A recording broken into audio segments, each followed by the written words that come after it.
안녕하십니까? 얼마 전 아들이 첫 돌이어서 세상이 행복하기만 한 일상을 보내고 있는 애기 엄마예요.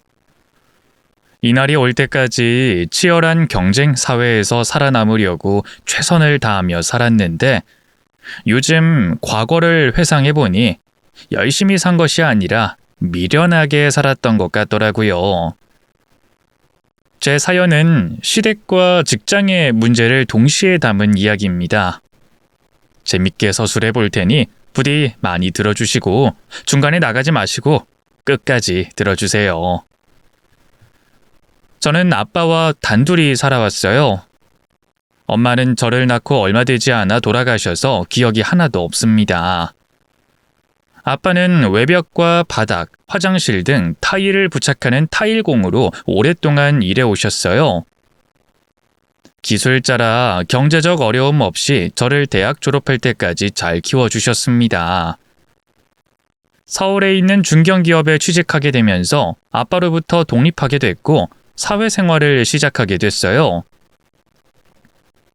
그 회사에서 4년 동안 경력을 쌓고 대기업의 경력직으로 지원했는데 아주 운이 좋게 우리나라에서 손가락에 꼽히는 대기업에 대리로 입사하게 됐습니다. 그런데 제가 생각해왔던 대기업과는 아주 다른 회사 생활이 펼쳐졌습니다. 직속 상관인 부장님이 계셨는데 매일 자기 일을 저에게 시켜서 제 일을 할 시간이 없어 야근을 해야만 했답니다. 이전 회사 생활을 할 때는 적당히 도와가며 일하긴 했지만 여기서 상사가 자기 일을 시키는 건 좀 많이 심하더라고요. 제 일을 할 시간이 없을 정도였으니 분명히 문제가 있었죠. 부장님이 대기업은 다 이렇게들 일한다고 가르치길래 다른 직원들도 저처럼 윗사람의 일을 대신 해주는 줄 알았습니다. 그런데 동료들에게 대기업은 다 이렇게 일하는 거냐고 물어보니 상사들의 일을 적당히 돕긴 하지만 저처럼 자기 일을 뒤로 미루고 상사의 일을 다 해주는 일은 없다고 하더군요. 한마디로 제가 정통으로 입사한 게 아니라 중견기업에서 올라와서 밟아주려고 갑질하는 거라고 했습니다. 상대는 부장이고 곧 이사로 진급할 나이 많은 여자 상사였는데 들이받을 수 있는 위치가 아니어서 고민되더라고요. 직장 생활하신 분들은 다들 잘 아시겠지만 상사가 시키는 걸 거절하는 게 쉽지 않았어요. 제가 아무리 당당한 사람이어도 나이가 50대 중반인 여상사에게 똑부러지게 말할 자신이 없었죠. 곧 이사로 발령나고 임원으로 일하게 되면 볼 일이 거의 없을 테니 몇 달만 참아보기로 했습니다. 그러던 어느 날 부장님이 선을 넘어서 개인적인 일을 시키더군요. 김진희 대리, 이번 주말엔 뭐해? 네? 저는 고향에 내려가려고요. 아빠 얼굴을 뵌 지 오래돼서요. 고향은 무슨? 이번 주 말고 다른 날 내려가. 이번 주에 나랑 쇼핑 좀 하자. 네? 쇼핑이요? 그동안 김 대리가 내 일 많이 도와줬으니까 선물해주려고. 나 다음 달에 이사 되잖아. 이제 얼굴 자주 못 볼 테니 나랑 같이 쇼핑이나 가지. 내가 선물 좀 해줄게. 그동안 부장님한테 쌓인 게 조금 있었는데 먼저 인정하고 선물까지 해준다고 하니 거절하지 않고 약속을 잡았습니다. 그래서 주말에 부장님이 부른 위치로 갔더니 쇼핑이 아닌 짐꾼을 시키더군요. 부장님, 쇼핑한다고 하시지 않았어요? 백화점이 아니라 떡집에는 왜... 이게 다 뭐예요? 이거 진급떡이야. 우리 회사 임원들이랑 잘 보여야 할 사모님들에게 떡 선물하려고. 양이 많으니까 김 대리가 오늘 하루 도와줘. 일단 포장한 떡을 내 차에 옮겨. 부장님, 그럼 오늘 저를 짐꾼으로 부리려고 부르신 거예요? 표정이 왜 그래? 김 대리, 이거 자기한테 기회를 주는 거야. 이번 기회에 회사 임원들한테 인사드리면 좋잖아. 자, 어서 차에 실어. 양 많으니까 10번은 왔다 갔다 해야 할 거야. 그리고 운전도 김 대리가 해. 이사 진급한 내가 직접 운전하면 모양 빠지잖아. 그러니까 부장님은 저를 운전기사 겸 묵직한 떡을 날라주는 짐꾼 역할로 부른 것이었어요. 마지막까지 부려먹으려고 쇼핑시켜주겠다고 거짓말을 한 거죠. 진짜 진상의 밉상이죠? 그래도 어쩌겠어요. 회사 상사이자 이제 볼 일도 거의 없을 테니 마지막이다 하고 일을 도와주기로 했습니다. 그래서 회사 임원들 집에 찾아가서 보자기로 포장한 떡을 배달했고 부장은 자기를 잘 부탁한다는 인사말을 전하고 나왔어요. 제 얼굴 도장을 찍긴커녕 떡을 건네주기만 하면 저를 뒤로 밀치고 부장이 고상한 척 인사를 하고 나와버렸네요. 그렇게 마지막까지 떡을 다 배달해주고 부장이 피곤하다며 자기 집까지 운전해달라고 해서 저희 집과 정반대인 동네까지 운전해서 모셔다 드리고 제게 주겠다는 선물인 떡 한 팩을 건네주더군요. 정말 기가 막히더라고요.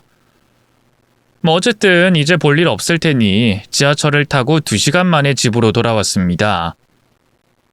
이제 이사님이 되니까 다시는 이런 호구짓을 하지 않을 줄 알고 훌훌 털어버리고 새롭게 시작하기로 했습니다. 며칠 뒤 새로운 부장님이 들어왔는데 아주 젠틀한 남자분이었어요. 업무 능력도 뛰어나서 오히려 제 일을 도와주시는 분이었죠. 덕분에 정시 퇴근도 하게 되며 드디어 꼬였던 직장 생활이 풀려가는 것 같았습니다. 마음의 여유가 생기니 회사 내 동호회 활동을 하게 됐는데 제가 좋아하는 독서 모임에 참여하게 됐어요. 남녀 비율이 반반이었고 분위기도 좋았고 다들 지성인이라 제가 성장하는 기분으로 모임을 즐겼습니다. 그런데 그중 저보다 4살 어린 남자가 있었는데 저와 둘이서 식사를 하면서 이야기를 나누고 싶다고 여러 번 추파를 던졌어요. 들어온 지 얼마 안 된 신입 직원인데다 20대 중반이어서 선을 긋고 거절했습니다. 그런데 계속해서 저에게 한 번만 만나달라고 지속적인 대시를 해서 확실하게 말하려고 단둘이 만나는 자리를 마련했습니다. 승준 씨, 입사한 지 1년 됐죠? 나이도 어리고 난 내가 의지할 수 있는 남자를 만나고 싶어요. 연하한텐 관심도 없고 이제 사회생활 시작한 남자한테 마음이 안 가네요. 김 대리님, 저 서울대 나왔고 앞으로 승승장구할 겁니다. 그리고 요즘 누가 나이를 따지나요? 저 한번 만나보세요. 한 달만 만나보고 마음에 들지 않으면 그때 차버리세요. 아니, 서울대까지 나온 분이 왜 나한테 이러세요? 어리고 예쁜 여자가 세 곳 했는데 혹시 날 쉽게 보거나 놀리려고 이러는 거 아니에요? 그럴 리가요. 저는 김진희 대리님을 진심으로 좋아합니다. 첫눈에 반한 건 당연하고 제 미래를 함께할 사람이라는 걸 한눈에 알아봤어요. 대리님, 저는 진짜 진심이에요. 아무것도 따지지 말고 제가 대리님 좋아하는 마음만 생각해 주세요. 승준 씨는 진심을 다한 눈빛으로 고백했고 흔들리던 제 마음은 곧 그를 향하게 됐습니다. 그래서 승준 씨의 마음을 받아주기로 하고 한 달 동안 남자 대 여자로 만나봤어요. 그런데 이 남자 똑똑하기만 한 게 아니라 배려심과 이해심 그리고 정신 연령도 저보다 훨씬 높더군요. 배울 게 많은 사람인데다 어디 하나 빠지는 게 없었습니다. 저는 어느새 승준 씨를 똑같이 좋아하게 됐고 진지한 관계로 발전하게 됐습니다. 저희 둘은 같은 회사라 비밀 연애를 했어요. 회사에서는 부서가 달라 거의 볼 일이 없어서 걸리지 않았고 퇴근 후에 데이트하는 장소는 저희 집 근처에서 만났습니다. 3년 동안 열정적이고 변함없는 사랑을 이어나갔어요. 남자친구는 대리로 진급했고 저는 대리급물이 되어 1년 뒤에 과장을 달 시기가 왔답니다. 저는 결혼 생각은 전혀 없었는데 남자친구가 더는 연애만 하고 지내기 싫다며 결혼하자고 프로포즈를 하더군요. 멋지게 고백해주는데 제가 안 넘어갈 수 없겠더라고요. 명문대 출신의 4살 어린 남자와 결혼한다는 게 양심에 걸리긴 하지만 저도 빠지는 구석이 없다고 생각하고 그와 같은 마음을 먹게 됐습니다. 저희 친정 아빠는 예비 신랑을 보고 엄청 좋아하셨어요. 인물도 좋고 나이도 젊고 능력까지 겸비하고 있었으니 입이 귀에 걸리셨답니다. 우리 딸이 남자 보는 눈이 이렇게 높았구나. 능력도 좋은 사람이 인품도 훌륭하고 아주 마음에 드네. 감사합니다, 아버님. 제가 지니 씨를 평생 행복하게 해드리겠습니다. 저희 결혼 허락해 주시는 거죠? 암만 당연하지. 그런데 자네 부모님은 뭐라고 하시나? 아직 인사드리지 않았어요. 그래도 지니 씨 보면 좋아하지 않을 수 없을 겁니다. 하긴, 내 딸이라서 하는 말이 아니라 지니는 얼굴도 예쁘고 성격도 착해서 어른들이 좋아하실 게야. 승준군, 궁금한 게 있는데 그 부모님은 뭘 하시나? 아버지는 어릴 적에 돌아가셨고 엄마는 평범하게 회사 다니세요. 저를 20대에 낳으셔서 아직 50대시거든요. 아이고, 그렇게 젊으셔? 그럼 우리 딸이랑 금세 친해지겠네. 여튼 빨리 인사드리고 상견례 날 잡아보자고. 아빠는 승준 씨를 아주 마음에 들어 하시며 허락해 주셨고 며칠 뒤 시댁에 가기로 했습니다. 예비 신랑은 저에게 뭔가 할 말이 있는 것처럼 보였는데 입을 떼지 못하고 눈치를 보고 있었어요. 그래서 뭔지 모르지만 말해보라고 옆구리를 찔렀습니다. 승준 씨, 할 말이 있는 것 같은데 빨리 말해봐. 당신 얼굴에 중요하게 할 말이 있다고 다 쓰여 있어. 내가 자기한테 말하지 않은 게 있어. 우리 엄마 말이야. 어머님이 왜? 당신이 보면 놀랄 수도 있어. 내가? 왜? 많이 젊으셔서? 아님 무서운 분이신가? 아니야, 그냥 말하는 것보다 직접 눈으로 확인하는 게 좋겠어. 뭔데 그래? 몰라. 얼른 들어가자. 자기가 왜 이런 말 하는지 들어가 보면 알겠지. 저는 긴장하지 않고 그이와 같이 시댁에 들어갔습니다. 잠시 후 예비 시모와 제가 마주보게 됐는데 둘 다 너무 놀라서 입을 떡 벌리고 아무 말도 못했습니다. 신랑은 머리를 끄적이며 미리 말하지 못해 미안하다고 하더군요. 제 눈앞에 있는 예비 시모의 정체는 바로 회사에서 저를 부려먹고 굴려먹던 부장님이었습니다. 부장님, 아니 이사님, 이게 어떻게 된 일이죠?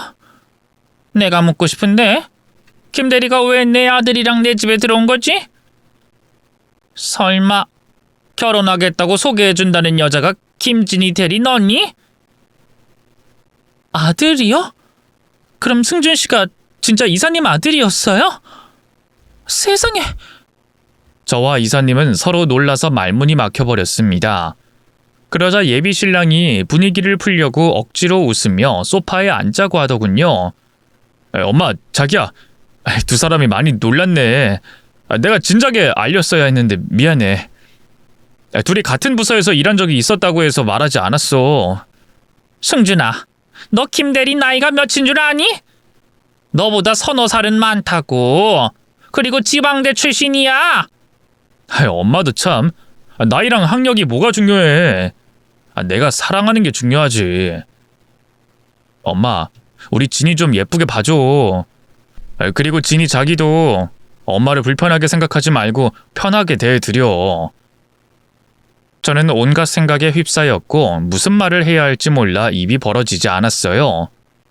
세상에, 그 많은 시모들 중에 왜 하필 저를 굴려먹던 이사님이 여기에 있는 건지 이해가 되지 않았고 인연이 아니라 악연인 건가 하는 생각까지 들었습니다. 조용히 앉아서 커피를 마시고 있는데 예비 시모가 말을 꺼내더군요. 승준이 네가 좋아 죽겠다는 여자가 김대리라고 해서 많이 놀라긴 했어. 우리가 한 팀에서 일해서 그런지 조금 당황스럽긴 하네. 이사님, 저도 많이 놀랐습니다. 승준 씨가 진작 말해줬더라면 좋았을 텐데 말이죠. 김대리, 내 아들 진심으로 좋아해? 사랑해서 결혼하는 거야? 아니면 서울대 나오고 능력이 출중해서 조건 보고 결혼하려는 거야? 네? 그야 당연히 사랑해서 결혼하려는 거죠. 하긴 김 대리가 야망 있고 돈 밝히는 사람은 아니지. 내가 같이 일해봐서 알잖아. 그래, 둘이 결혼해. 난 꽉 막힌 그런 시어머니 되기 싫으니까 둘이 결혼해라. 저는 당연히 반대할 줄 알았는데 예비 시모가 바로 허락해 주더라고요. 저와 같은 팀에서 일할 때 도움을 많이 드렸던 게 큰 점수가 됐는지 당신의 며느리로 제격이라고 말씀하셨어요. 그래서 2주 뒤에 상견례를 하게 됐는데 일사천리로 결혼 진행에 대해 이야기를 나눴습니다. 그리고 마무리가 될 때쯤에 시어머니가 궁금하다며 아빠한테 직업이 뭐냐고 묻더군요. 그런데 사돈, 제가 아직 뭐 하시는 분인지 여쭙지 않았네요. 아, 네. 저는 타일공입니다. 화장실 공사하거나 건물 외벽이나 실내 바닥을 바꾸는 일을 하죠. 타일공이요? 그럼 한마디로 노가다꾼이시네요? 뭐지? 난 찐이가 대기업 다니는 애라 부모님도 교양 있고 똑똑한 분인 줄 알았는데 몸 쓰는 일을 하고 있었어요? 좀 당황스럽네요. 사돈, 노가다꾼이라고 해도 괜찮은데 제가 하는 일이 무식하거나 하찮은 일은 아닙니다. 열심히 땀 흘려 돈 버는 직업이니 나쁘게 보시지 말아주세요. 제가 말이 멋대로 튀어나왔네요. 죄송합니다. 그 타일공이라는 말을 들으니까 뭔가 손해보는 기분이 들었거든요. 뭐 부모 직업이 뭐가 중요하겠습니까? 애들이 서로 좋다고 하니 아무것도 상관하지 않으렵니다. 대신 혼수랑 예단은 확실히 해주실 수 있죠? 그 정도 형편은 되는 거죠? 네, 그럼요. 이래봬도 제가 기술자라 돈은 잘 법니다. 일도 꾸준히 있고 기술력도 좋거든요. 그래봐야 타일가는 노가다꾼이죠. 어머, 또 말이 헛나왔네. 미안합니다. 노가다꾼이 나쁜 말도 아니고 나쁜 직업 아니니 얼마든지 그렇게 부르셔도 괜찮습니다. 예비 시모는 생각하지 않고 말을 쉽게 뱉었는데 아빠는 크게 기분 상해하지 않으셨습니다. 저는 조금 불쾌했지만 시어머니가 사과했으니 그냥 넘어가게 됐죠. 그렇게 몇 달 뒤 저와 남편은 결혼식을 올렸고 신혼부부로 지내기 시작했어요. 그이와 같은 회사에 다니고 있어서 출퇴근을 같이 했고 점심시간에도 둘이 밥을 먹었답니다. 둘이 붙어 다니니까 회사 사람들은 보기 좋고 부럽다고 자주 칭찬해줬어요. 그런데 결혼 뒤에 시어머니인 이사님이 저를 시시때때로 불렀습니다. 그 새애기 왔니? 들어와서 내 사무실 청소 좀 해놓고 이따 책장이랑 책상 새로 오니까 깨끗하게 닦아놔라. 네? 어머님, 그건 비서가 하면 되잖아요. 그 말도 마라. 밖에 있는 내 비서가 전무님 조카라고 그러더라. 뭘 시켜 먹으려고 할 때마다 다 눈치가 보여서 말이야. 나 외출 다녀올 테니까 네가 정리 좀 해놔라. 어머님, 저 지금 업무가 바쁜데요. 다른 사람 시키면 안 될까요? 얘 좀 봐라. 너 지금 CM이자 상사인 내 말을 무시하는 거니? 연하남의 서울대 출신의 잘난 남편 만나 결혼했으면 이 정도는 기본으로 해줘야 하는 거 아니냐? 어머님, 여기서 그 이야기가 왜 나와요? 그리고 저도 회사에서 인정받는 직원이에요. 일이 넘쳐나는데 이런 굳은 일까지 다 못해드려요. 아이고, 그러셨구나. 그래, 하지마. 하기 싫은 애한테 억지로 시켜서 뭐 하겠냐. 그냥 이따가 내가 직접 청소하고 책상이고 뭐고 다 배치할게. 뭐 끽해봤자 허리 좀 아프고 성질 좀 나겠지. 그만 나가봐라. 시어머니가 무서운 표정을 지으며 짜증을 내는데 거기서 그냥 나갔다가는 나중에 더 큰 화가 찾아올 것 같아 그냥 시킨 일을 하기로 마음먹었습니다. 어머님, 죄송해요. 제가 주제넘게 대들었네요. 외출 다녀오시면 깨끗한 사무실 보실 수 있을 겁니다. 그렇지? 네가 말실수한 건 맞지? 난 또 며느리가 미쳐 돌았나 싶어서 속이 상하는 줄 알았네. 그래, 그럼 반짝반짝 빛나게 해놓거라. 시어머니는 콧노래를 부르며 외출했고 저는 업무를 뒤로하고 시어머니 사무실 청소와 책상과 책장을 기다렸다가 깨끗이 닦아놓고 제자리로 돌아갔습니다. 그러자 선하고 인자한 부장님이 화를 내시더군요. 일하다 말고 어딜 돌아다니냐고 쓴소리를 들었습니다. 이사님 며느리라고 멋대로 하는 거냐면서 호통을 치셨죠. 저는 죄송하다는 대답만 하고 방금 무슨 일을 하고 왔는지는 보고하지 않았어요. 그 뒤로도 시어머니는 시시때때로 저를 불러 잡일을 시키셨고 나중에는 이사님이 대표님께 올릴 PPT도 저에게 시키셨습니다. 어머님, 이걸 제가 하기엔 무리가 있지 않을까요? 그냥 하라면 좀 해라. 내가 요즘 눈이 아파서 노트북을 못 보겠어. 그래도 이건 좀... 또 싫다고 대답하는 거냐? 그래, 그냥 안 보이는 눈으로 내가 억지로 할 테니까 그만 나가 봐라. 어머님, 그렇게 말씀하시면 제가 마음에 걸리잖아요. 마음에 걸리면 네가 하면 되잖아. 자, 다시 물을게. 나 대신 보고서랑 PPT 만들어 주겠니? 저는 눈 딱 감고 제가 하겠다고 대답하고 자료를 받아 사무실에서 나왔습니다. 남편에게 이 일을 말하려다가 시어머니의 귀에 들어갈 것 같아 그냥 혼자서 해결하기로 했어요. 어머님 정년퇴직이 몇 년 안 남았으니 제가 조금 고생하더라도 참고 지나가면 되겠지 하는 마음이었죠. 반년이라는 세월을 회사 일과 시어머니가 시킨 일, 그리고 신혼생활까지 잘 하며 지냈는데 뜻밖의 일이 생겼습니다. 제 남편이 해외 지사 1년 근무로 지정됐습니다. 그건 대기업 직원들이 가지고 싶은 기회였는데 제 남편이 덜컥 뽑히게 된 거죠. 여보, 정말 미안해서 어쩌지? 나 미국에 1년 나가야 할 것 같은데. 미안하긴, 그거 아무나 못 가잖아.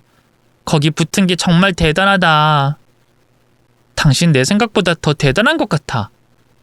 그건 아닌 것 같아. 아무래도 엄마가 위에서 힘을 쓴 건가 봐. 사실 미국에 갈 마음이 없어서 지원을 안 하려고 했는데 엄마가 무조건 지원해보라고 해서. 그래서 그냥 넣어봤는데 덜컥 붙어버린 거라고. 엄마가 전무님한테 부탁한 게 아닐까 싶어. 에이, 여보는? 어머님이 아니어도 충분히 능력 있는 사람이야. 서울대 출신에 회사 매출도 쭉쭉 올려준 능력자잖아. 그러니까 잘된 일이라 생각하고 1년 동안 열심히 지내다가 와. 고마워. 당신한텐 미안한 마음이 큰데 이렇게 이해해줘서 고맙다. 저는 남편이 미국에 나가는 게 못내 아쉽긴 했지만 미래를 생각하면 아주 잘된 일이니 축하해주고 보내줬습니다. 그런데 남편이 떠나자마자 시어머니는 저를 더 많이 찾기 시작했어요. 회사에서 보낸 것도 모자라 시댁으로 불러들여 일을 시켰습니다. 새아가, 오늘 도우미 아줌마가 못 나온다더라. 네가 내 집 좀 치우고 찌개랑 반찬 좀 해라. 아, 네. 그런데 어머님, 저도 솜씨가 없어서 살림이 마음에 들지 않으실 텐데 괜찮으시겠어요? 못하는 게 어딨니? 그리고 안 되면 되게 하라는 말 몰라? 넌 내가 뭘 시키면 항상 싫다는 걸 어필하더라. 너 내 아들 정도 되는 남자랑 결혼했으면 나한테 잘해야 하는 거 아니니? 결혼 전이랑 태도가 많이 다른 것 같다. 아니에요, 어머님. 제가 또 실수했네요. 이 정도도 안 하면 며느리라고 할 수 없죠. 제가 집 깨끗하게 치우고 음식도 잘 해볼게요. 진작 그래야지. 아, 맞다. 너한테 물어볼 게 있었는데 너희 아빠가 타일공이라고 했지?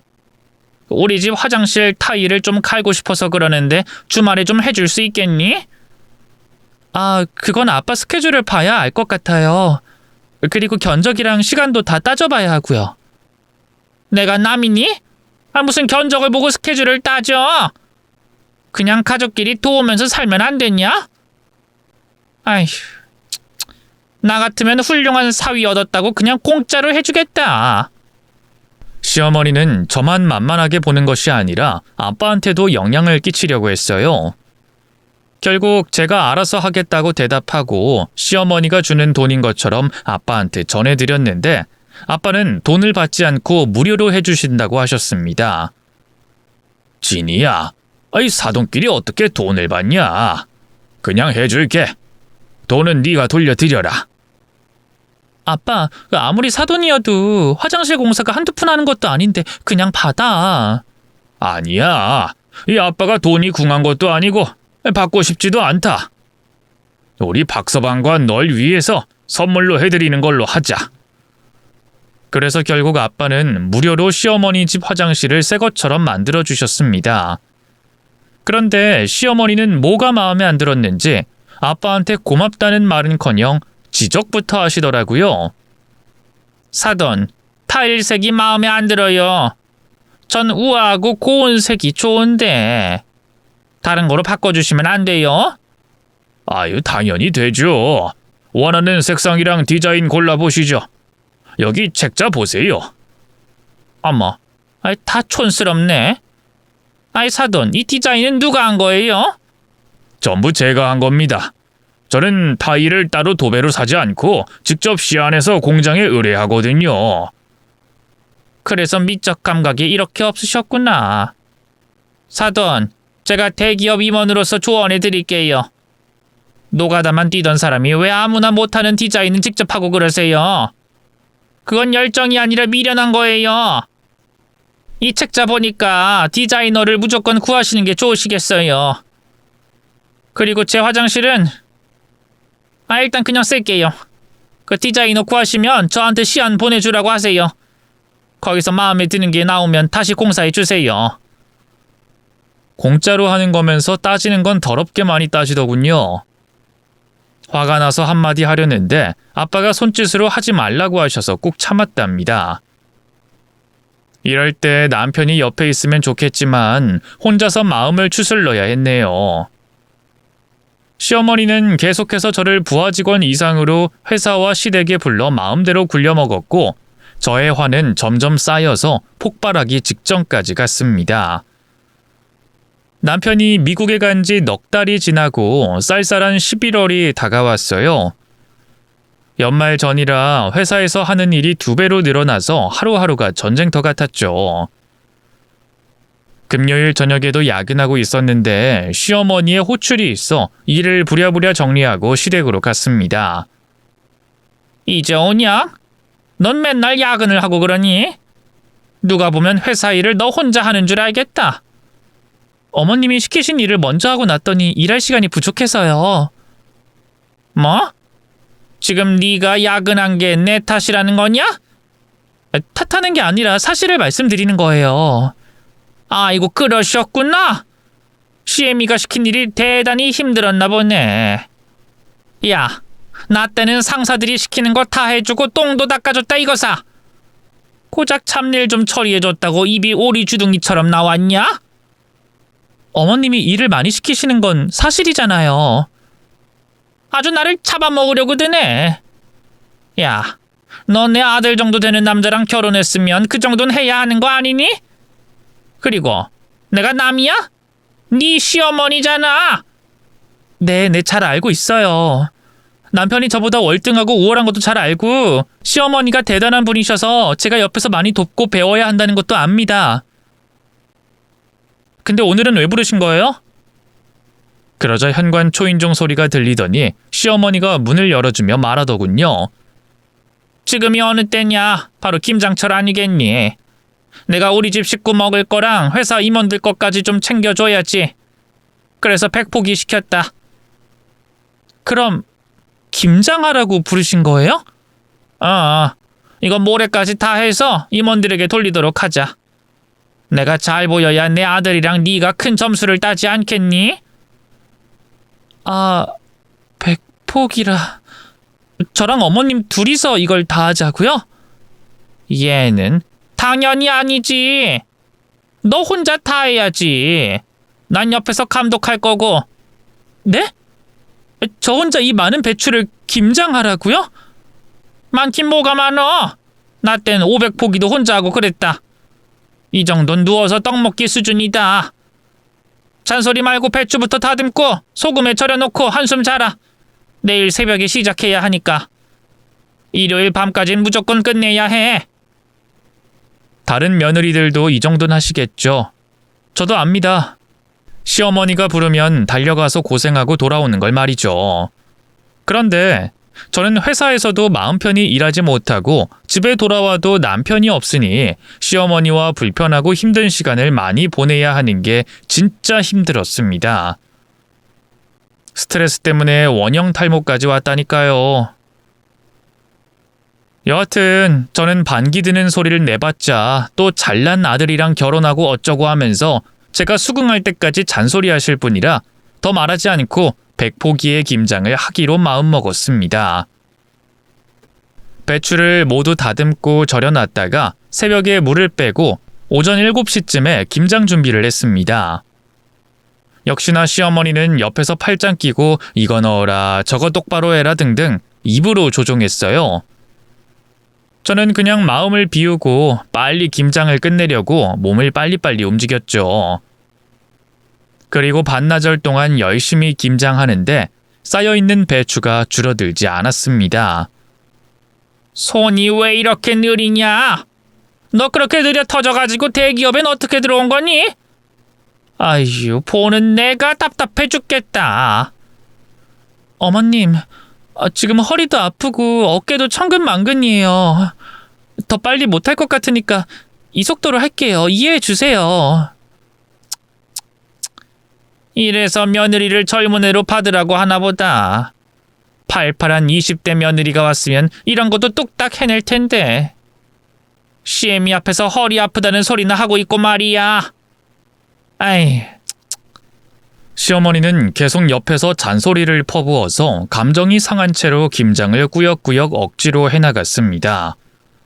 그러다 오후 시간이 되자 시어머니가 배고프다며 밥 차려놓고 김장하라고 했어요. 저는 새로운 찌개와 반찬을 해서 한 상 차려드렸어요.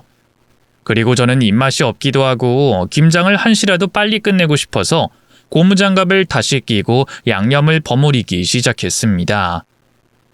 그러다 핸드폰에 진동이 느껴져서 고무장갑을 벗으려고 하자 시어머니가 또 옆에서 잔소리를 하셨습니다. 야, 지금 전화 받을 때냐? 나중에 받고 계속해라. 어머님, 친정아빠 전화여서요. 죄송하지만 전화 받고 할게요. 네 아빠는 타이밍 하나도 제대로 못 맞춘다니? 아휴, 마음에 안 든다. 안 든다고 하니까 전화하는 것도 미워 보이냐? 짧게 통화해. 시어머니가 날카롭게 찌르는 말을 무시하고 전화를 받았습니다. 아빠, 나야. 식사는 하셨어? 저기 김영천님 보호자분 되시나요? 네? 누구세요? 우리 아빠 핸드폰인데? 제가 맞게 전화했네요. 저는 아버님하고 같이 일하는 타일공 기사입니다. 네, 근데 우리 아빠한테 무슨 일이라도 있나요? 왜 동료분이 아빠 핸드폰으로... 아유, 이거 참... 너무 죄송하고 안타까운 소식을 전해야겠네요. 김씨랑 제가 같이 건물 외벽 타일 작업을 하고 있었습니다. 로프를 타고 건물에 매달려서 하는 작업이었죠. 근데 김씨 로프가 무슨 문제인지 풀려버리면서 추락했습니다. 네? 아빠가 건물에서 작업하다가 떨어지셨단 말이에요? 그래서 어떻게 되셨는데요? 지금 응급실에 실려와서 긴급수술 들어갔습니다. 따님한테 이런 말까지 해도 될지 모르겠지만 숨김없이 말씀드릴게요. 그 의사 선생님이 생사를 확신할 수 없다고 했어요. 머리랑 온몸을 다쳐서 어떻게 될지 모른답니다. 안 돼! 아저씨, 어느 병원이에요? 당장 출발할게요. 저는 앞치마와 고무장갑을 집어던지고 달려나가려고 했습니다. 그런데 시어머니가 제 손목을 잡더니 이렇게 말하더군요. 너 지금 어딜 가려는 거냐? 이 김치 내일 밤에 임원들 가족들한테 돌려야 해. 네가 나가면 어떡하라고? 어머님, 방금 제가 통화하는 거 못 들으셨어요? 아빠가 위독하시대요. 수술해도 살아남을지 모른다고 했다고요. 그래, 들었다. 그런데 수술실에 들어갔으니 한참 걸릴 거 아니냐. 그러니까 김장 싹 하고 나가거라. 김장하는 시간보다 수술 시간이 더 길 거야. 어머님, 지금 그걸 말이라고 하시는 거예요? 어떻게 그런 소리... 니년이 간다고 니 애비가 바로 살아나겠냐? 수술 받고 중환자실로 갈 텐데 지금 당장 갈 필요가 없잖아. 이 많은 배추를 봐라. 네가 아니면 누가 하겠어? 마저 다 하고 나가라. 시어머니는 저희 아빠가 어떻게 되든 상관이 없고 자기의 김치를 일요일 밤에 다 돌려야 한다며 고무장갑을 내밀더군요. 어머님, 정말 무섭고 이기적인 분이셨군요. 이 정도일 거라고는 생각 못했는데 정말 악마가 따로 없으세요. 이거 놔요. 나 아빠한테 가야 해요. 이년이 방금 내 말을 귓구녕으로 들은 게 맞는 거냐? 아니 글쎄, 수술 오래 걸리니까 다 하고 가라고. 다시 한번 미친 소리를 하자 저는 눈이 뒤집히고 말았습니다. 저는 시어머니를 사람으로 보지 않고 괴물로 보게 됐어요. 이거 놔, 이 미친 악마야. 그렇게 말했더니 바로 따귀를 날리더군요. 이년이 어디 시애미를 똑바로 쳐다보고 그런 쌍소리를 내? 그래서 저는 시어머니의 머리채를 잡아챘습니다. 그리고 김장 양념이 담긴 대야에 머리통을 처박아 줬습니다. 시뻘건 양념에 시모 머리를 휙휙 저어줬어요. 이 미친 악마야. 내 아버지가 위독하다는데 지금 니년 김장이 문제야? 어디 매운맛 좀 봐라. 야, 이게 뭐하는 짓이야? 너 이러고도 무사할 줄 알아? 무사하지 않아도 돼. 지금 이 순간 이혼 결심도 했고 퇴사 결심도 했어. 그리고 니년을 반송장으로 만들기로 결심했고. 아유, 그만. 눈이랑 코에 들어갔어. 매워 죽겠다고. 아직 주둥이는 살아있네. 좋아, 제대로 담가주지. 저는 손으로 잡은 머리채를 놓고 발로 시모 뒤통수를 꾹꾹 눌러서 제대로 면상과 몸을 김장해 줬습니다. 맛이 어떠냐? 이제 네가 잘못한 걸 알겠냐? 이 육실을 내가 뭘 잘못했다고 이 난리야? 너야말로 이거 하극상의 폐륜이야. 너 내가 이혼시키는 건 당연하고 사회생활 못하게 매장시켜버리겠어. 그래, 해봐. 누가 이기는지 해보자고. 시어머니의 머리통을 잡고 일으켜서 배추를 잡아 싸대기를 날려줬습니다. 자, 양념칠 잘 되지?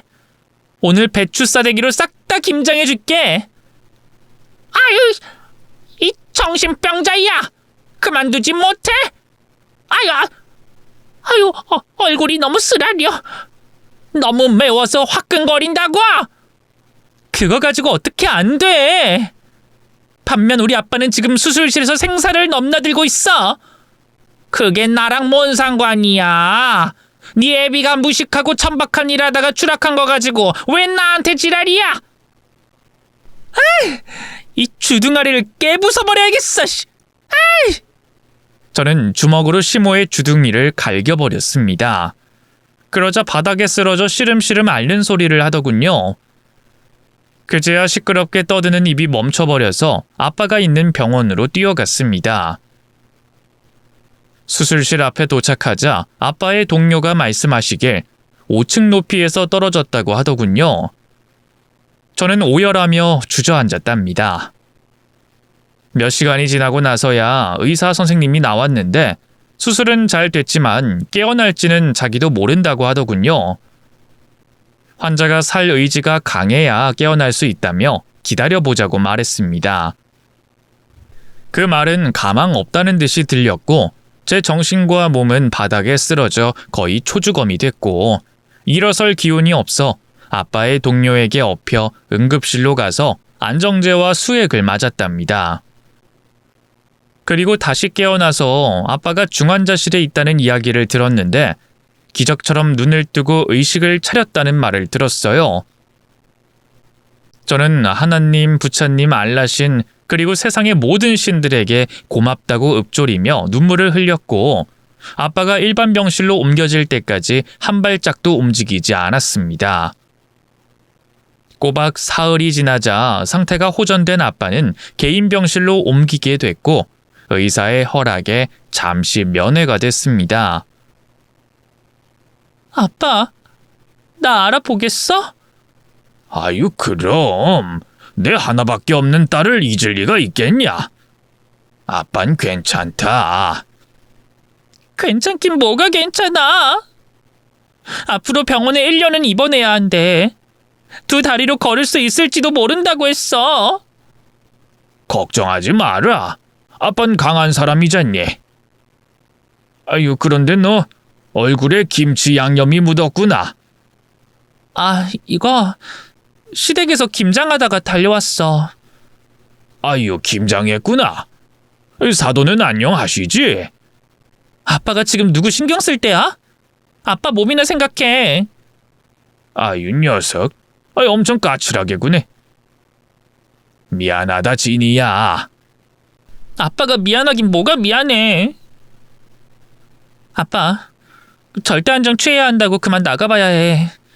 일주일 정도는 내 얼굴 보기 힘들 거야. 그래 그럼 얼른 들어가서 쉬어라. 아빠와 오래 있지 못하고 집으로 돌아갔는데 저는 모든 걸 정리하기로 했습니다. 미국에 있는 남편에게 모든 상황을 전하고 이혼을 통보했고 다음 날 회사에 가서 부장님한테 사직서를 내고 자리 정리를 하고 나왔습니다. 회사 밖으로 나오는 길에 시어머니를 마주쳤는데 저를 보더니 혀를 차며 말을 걸더군요. 하! 나한테 한 짓이 걸려서 회사 때려치운 거냐? 뭐요? 내가 그 일로 회사를 관둔 것 같아요? 당신 같은 악마랑 엮이기 싫어서 피하는 겁니다. 이 더럽고 추악한 마녀 아줌마! 인연이 또 막말을 하네? 이제 이혼할 거라서 막 나오겠다 이거냐? 너 내가 가만 안 둔다. 네가 나한테 한 짓을 만천하에 알리고 사회생활 못하도록 막아버릴 거야. 마음대로 해. 네 년이 막지 않아도 다른 회사에 들어갈 일이 없으니까. 어머머 천년 말하는 거 봐라. 그래 차라리 잘됐다. 너같이 말 안 듣고 늙은 년보다 젊고 착한 며느리로 바꾸는 게 100번 낫다고. 그래 젊은 며느리 들여서 부려먹고 살아라. 나한테 하던 대로 하면 다 니년한테서 도망갈 거다. 시모가 욕을 이어서 하는데 무시해버리고 도로로 나와 택시를 잡아탔습니다. 친정집에 들러 세면도구를 챙겨 병원으로 찾아갔답니다. 그리고 면회 시간이 되어 아빠의 병실로 들어갔습니다. 아빠, 당신 언제 왔어? 여보, 힘들었지? 제일 빠른 비행기 타고 왔는데도 늦었네. 여길 뭐하러 와? 내가 전화로 이혼하자고 했잖아. 내가 당신 얼굴 보기가 민망하고 부끄럽다. 정말 미안해. 우리 엄마라는 사람이 그렇게 막대먹은 말과 행동을 했다는 걸 듣고 나도 화가 났어. 여보, 근데 나랑 이혼하는 건 참아줘. 내가 엄마랑 인연을 끊을게. 뭐? 그게 무슨 소리야? 무슨 천년을 끊는다는 말을 그렇게 쉽게 해. 당신 어머님이 나한테 큰 잘못은 했지만 당신을 키워준 사람이잖아. 그러니까 이혼하고 당신 엄마랑 살아. 아니, 그렇게 못해. 나한테 전부는 당신이지 엄마가 아니야. 그리고 사실 나는 엄마한테 아들이기보다 아바타 같은 존재였어. 내가 서울대 들어간 게 대단하다고 했지? 6살 때부터 매 맞아가면서 억지로 공부하면서 컸어. 거의 매일 혼나고 맞아가면서 공부를 했지. 나중엔 엄마 발소리만 들어도 겁이 나서 오줌을 쌌다니까. 그래도 날 낳아주고 키워준 은혜가 있어서 계속 엄마로 모시려고 했는데 이번에 당신한테 한 짓 들으니까 확신이 서더라. 더는 엄마라는 사람과 함께 살 수 없다는 걸 말이야. 당신 그렇게 힘들게 자랐어? 매일 공포에 떨면서? 난 다른 애들도 나처럼 크는 줄 알았는데 전혀 아니더라. 어릴 적 추억을 가지고 있는 게 일반적인데 난 책상에 붙어 앉아 공부만 하면서 컸어. 그리고 대학 나와서는 엄마가 조종하는 대로 지금의 회사에 들어갔고. 대충 이해가 되지? 여보, 나도 미국에서 사직서 제출하고 왔어. 더는 그 회사 직원도 아니고 엄마 아들도 아니야. 다 정리가 됐다고. 남편이 구구절절 유년 시절과 청소년기 그리고 성인이 돼서도 강압받던 일들을 말하면서 저의 옆에 붙어 있을 것이고 이혼 같은 건 절대 안 된다고 말했습니다. 제가 그 일을 미워하는 점은 하나도 없었고 고통스럽게 성장했으니 나가라는 말을 못하겠더라고요. 그래서 남편이 천륜을 끊는 걸 이해하기로 했습니다. 친정 아빠는 아무리 미워도 그러면 안 된다며 저와 남편을 설득했지만 저희는 이미 결정을 내린 터라 귀에 들어오지 않았어요. 제 남편이 시모와 회사를 버리자 며칠 뒤 병원으로 찾아왔더라고요. 자기 아들을 데리러 온 모양이었습니다. 승준아, 너 여기서 뭐하니? 내가 힘써서 미국에 보냈더니 그걸 버리고 여길 와? 당연히 와봐야죠. 장인어른은 제 부모님이니까요. 뭐? 부모? 네 처가 나한테 한 짓을 듣고도 여기에 온 거야? 너 미국에서 나온 건 그렇다 쳐도 회사 관둔 건 뭐고 날 안 보겠다는 말은 뭐야? 지금 나한테 반항하는 거냐? 반항이요? 아니요. 이제 엄마라는 굴레에서 벗어나려고요. 우리 이제 얼굴 보지 말고 모른 척하고 살아요. 뭐야? 지금 이 애미한테 그런 막말을 해? 당장 나와! 싫어요. 난 더 이상 엄마의 아바타가 아니에요. 이놈이 마누라한테 홀렸나? 지금 이게 뭐 하자는 거야? 넌 누구 때문에 이렇게 잘난 사람이 된 줄 잊어버린 거니? 서울대 간 거요? 엄마가 다니는 대기업에 들어간 거요? 그거 다 반납할게요. 하기 싫은 거 매맞아가면서 했던 거라 계속 가지고 있고 싶지 않거든요. 이놈의 자식이 은혜를 원수로 갚네? 기껏 엘리트로 키워줬더니 엄마를 버리고 겨우 저기 누워있는 영감탱이 수발이나 들고 있어? 말 조심하세요. 나한텐 아버지와 다름없으니까. 뭐? 아버지? 야, 너 왜 이렇게 웃기냐? 저런 무식한 노가다꾼, 개미 목숨처럼 살아가는 놈이 뭐 배울 게 있다고 아버지 소리를 해? 네 돌아가신 아버지는 검사였어, 검사! 저런 하찮고 쓸모없는 놈팽이가 아니라고! 시모의 무식한 발언에 아빠가 입을 열었습니다. 이봐요. 그게 다 진심입니까? 사돈, 생각했던 것보다 더 형편이 없는 사람이군요. 내 사위가 천륜 끊겠다고 해서 말렸는데 그러지 말아야겠네요. 당장 여기서 나가세요.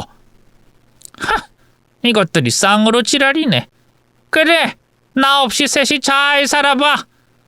내가 사과하고 용서를 빌 줄 알았던 모양인데 그런 일은 죽었다 깨어나도 없어. 시모는 자존심을 세우며 뒤돌아 나가더라고요. 솔직히 남편에게 사과하며 버리지 말라고 사정이라도 할 줄 알았는데 전혀 아니었습니다.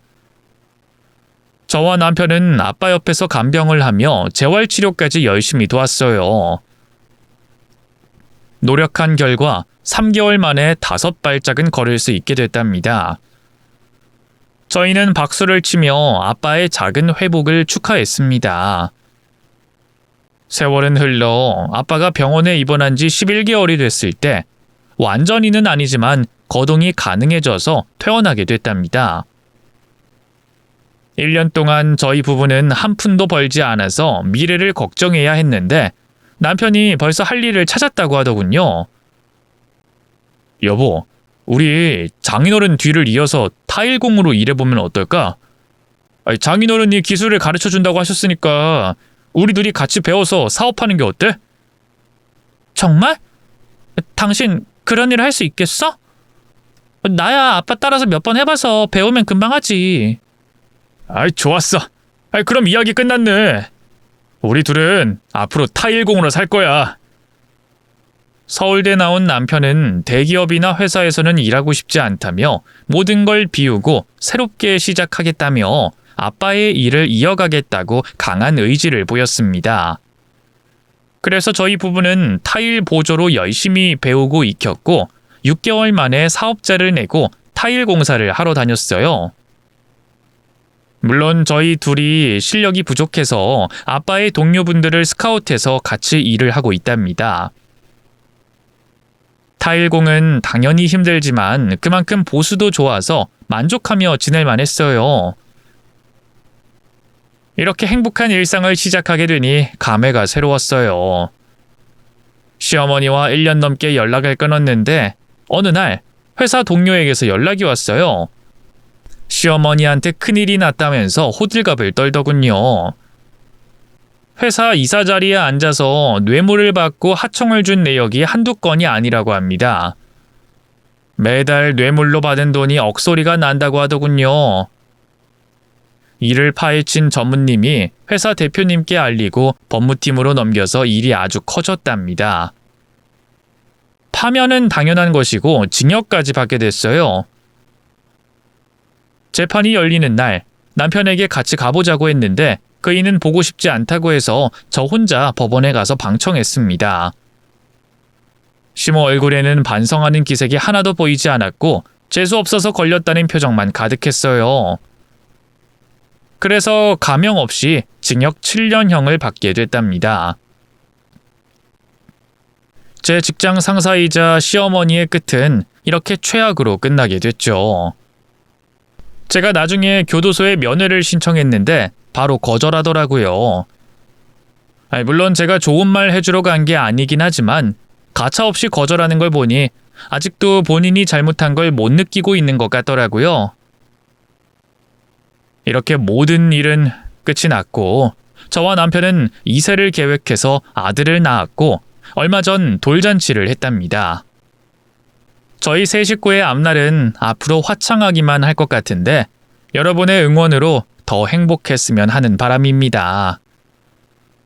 사연을 들은 분들 중 아마 저와 비슷한 일을 겪은 며느님들이 없지 않아 계실 것 같아요. 그분들께 제 사연을 바칩니다.